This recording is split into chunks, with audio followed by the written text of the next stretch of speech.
Hello students. अब हम बात करेंगे असाइनमेंट ऑपरेटर्स के बारे में। इससे पहले हमने अरिथमेटिक ऑपरेटर्स के बारे में पता करा था।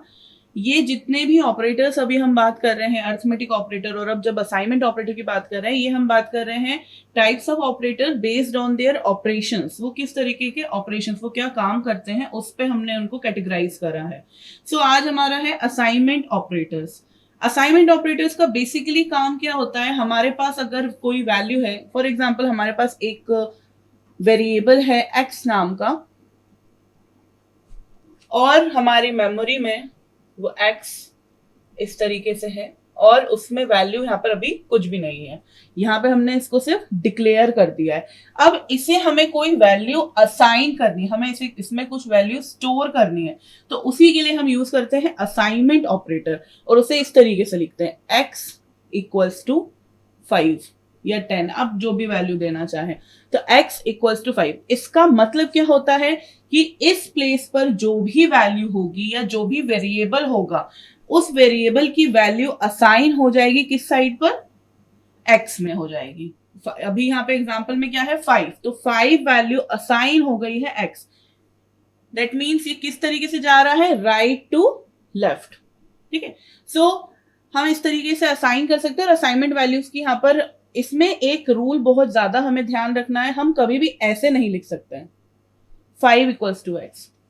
ये हमारे समझने के लिए तो सेम चीज है दोनों, बट हमारे कंप्यूटर में सिंटैक्टिकली एक एरर हो जाएगी, क्योंकि हमेशा हमारे जो LHS साइड पर क्या होना चाहिए, हमेशा एक ऐसी वेरिएबल होना चाहिए जिसमें हम वो वैल्यू असाइन करें जो हमारे RHS में हो, चाहे वो वैल्यू हो चाहे वो कोई एक्सप्रेशन हो। फॉर एग्जाम्पल मैं यहाँ पर लिख रही हूं x equals to 10, y equals to 20, z equals to 30, और एक और वेरिएबल बना दे रही हूं यहाँ पे a नाम का। ओके, और यहाँ पे मैं लिख रही हूं a equals to x plus Y plus Z.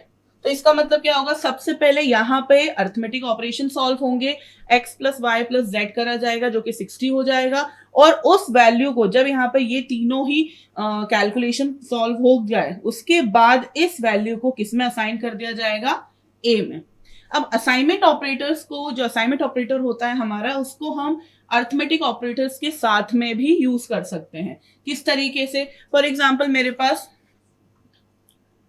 Int a है जिसकी वैल्यू 10 है। अब मैं चाहती हूं इसी में मैं एडिशन कर दूं, इसी 10 में मैं 5 का एडिशन कर दूं।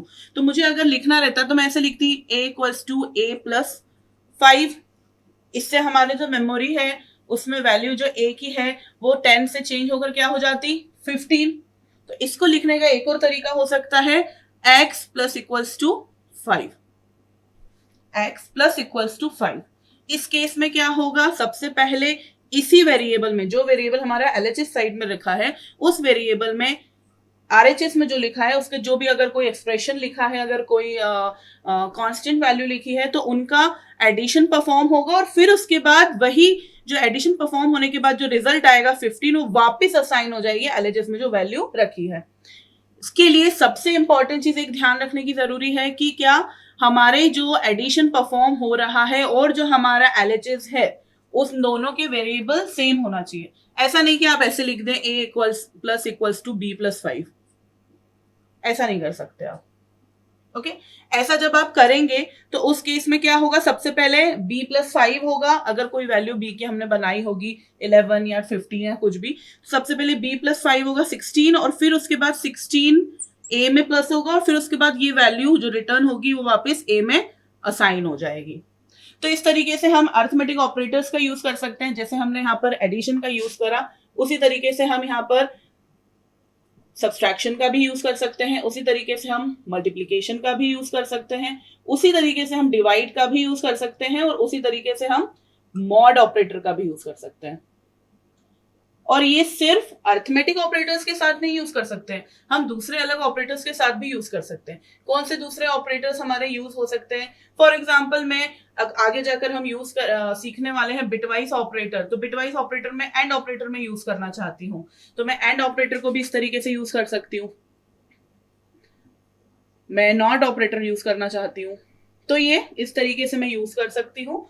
ये जितने भी हमारे असाइनमेंट ऑपरेटर्स अभी हमने, जिनको हम दूसरे और ऑपरेटर्स के साथ जोड़कर हम यूज करते हैं, इन सब का भी एक क्या होता है, एसोसिएटिविटी होती है। वो मैंने अभी आपको ये समझाते टाइम में बताई थी कि वो क्या होती है, हमारा जो भी वैल्यूज होंगी वो राइट से लेफ्ट में चलेंगी इस तरीके से।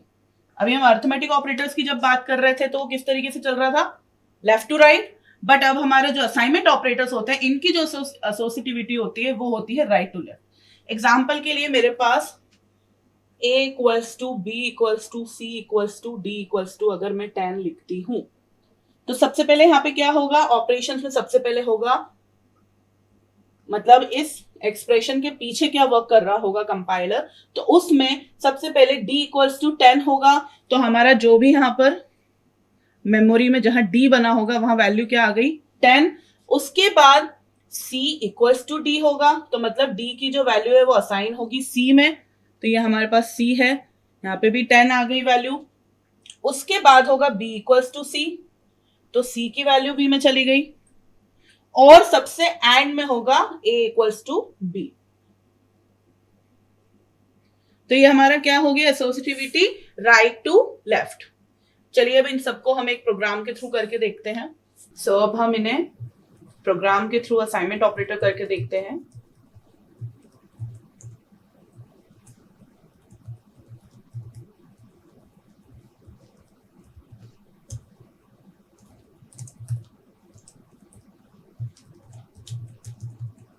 सो हमारे पास दो वेरिएबल हैं,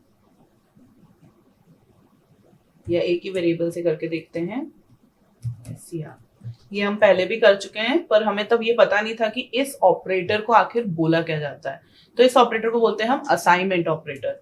और क्या करें हम, x इक्वल्स टू 5। अब हम यहाँ पे इसकी वैल्यू एक बार प्रिंट करा के देख लेते हैं, परसेंटाइल d और ये x। देन यहाँ पे गेट ch करेंगे हम। अब हम इसको सेव करेंगे, कंपाइल करेंगे एंड फिर हम इसको रन करेंगे। सो 5। ये तो हमारा सिंपल असाइनमेंट ऑपरेटर है जिसमें हमने RHS की वैल्यू LHS में असाइन करी है। लेकिन अब हम इसमें दूसरे ऑपरेटर्स, अभी तक जो हमने पढ़ा है वो कौन सा ऑपरेटर पढ़ा है, अर्थमेटिक ऑपरेटर्स पढ़े हमने, तो वो दूसरे ऑपरेटर्स करके देखते हैं हम। जैसे इसमें मैंने लगाया एडिशन ऑपरेटर साथ में, कंपाइल करा, रन करा,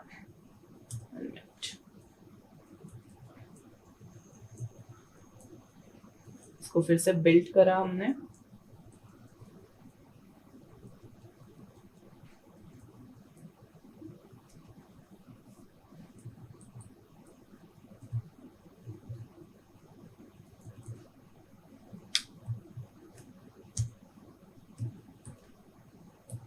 सबसे पहले उसको इनिशियल वैल्यू दी, फिर इस इनिशियल वैल्यू में हमने चेंजेस करे हैं, 10 हमने इसमें ऐड करा,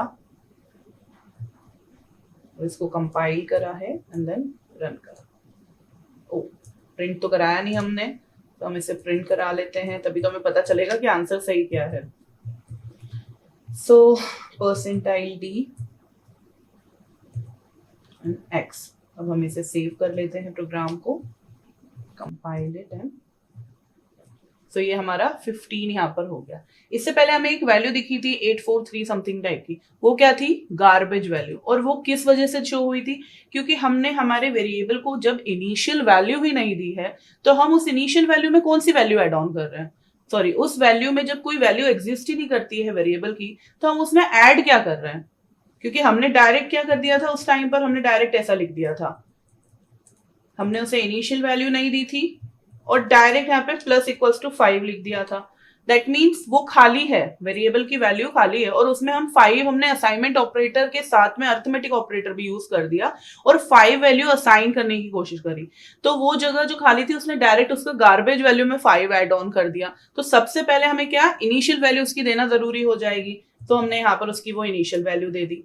अब इसके बाद हम यहाँ पर माइनस भी करके देख लेते हैं,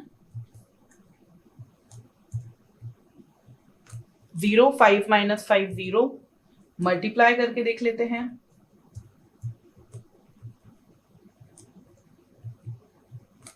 25, 5 इंटू 5, देन डिवाइड करके देख लेते हैं, 1, क्योंकि हमारा क्वेश्चन एज अ रिजल्ट आया है। अब हम मॉड करके देख लेते हैं, तो ये हमारा आया 0, क्योंकि हमारा रिमाइंडर 0 आया था। 5 डिवाइड बाय 5 करेंगे तो रिमाइंडर 0 आएगा। अब जो मैंने आपसे प्रेसिडेंस के बारे में बात करी थी, असोसिएटिविटी के बारे में बात करी थी, वो वाला भी हम प्रोग्राम यहाँ पे यूज करके देख लेते हैं। हमारे पास A है, B है, C और D, और इन सबको वैल्यूज हमने A equals to B equals to C equals to D equals to 10 assign करा इस तरीके से। और अब हम इन सब की वैल्यूज को एक एक करके प्रिंट कराते हैं। A इक्वल्स टू, फिर हम न्यू लाइन ले लेते हैं, B equals to percentile D, फिर हम न्यू लाइन ले लेते हैं, C equals to percentile D, एक और न्यू लाइन, और D equals to percentile D, और यहाँ पे हम A B C D print करा देते हैं। अब इसको हम सेव कर देते हैं।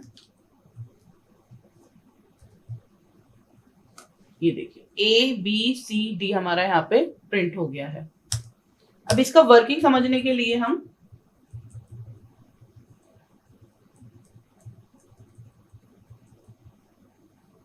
यहाँ पे देखेंगे A B C D जो यहाँ पे लिखा है, अगर मैंने इन्हीं को अलग अलग लाइंस में लिखा होता, जैसा मैंने आपको बोर्ड पे लिख के बताया था,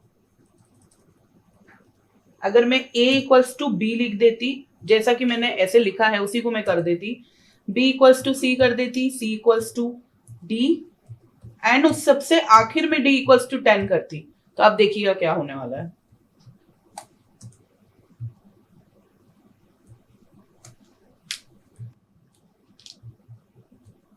वैल्यूज क्या दिख रही हैं?